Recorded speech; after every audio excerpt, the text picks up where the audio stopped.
पासे अवांखे ॿुधाईंदा हलूं त मेहर में इंडस हाईवे ते कोहीड़े सबबि वेन ट्रक ऐं डाटसन में टक्कर थी पियो आहे।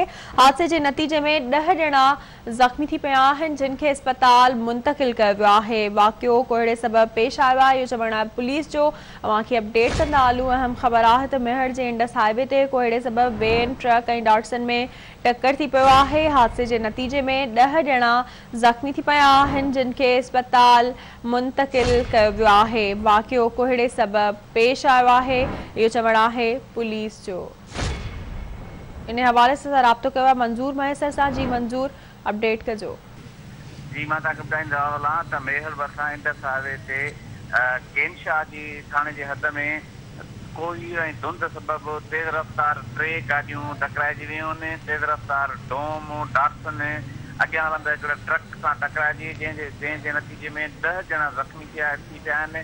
जॾहिं त ज़ख़्मी मुख़्तलिफ़ गाॾियुनि में फाथल आहे जिन खे मक़ामी माण्हुनि पूजी गाॾियुनि खां ॿाहिरि कढियो। इतलाह खां पोइ मोटरवे पुलिस, केनशाह पुलिस, मेरठ पुलिस वाक़े वारे हंधि रवानी थी वई आहे जिते ज़ख़्म में कढी केनशाह अस्पताल दादू अस्पताल मुंतक़िल कयो पियो वञे।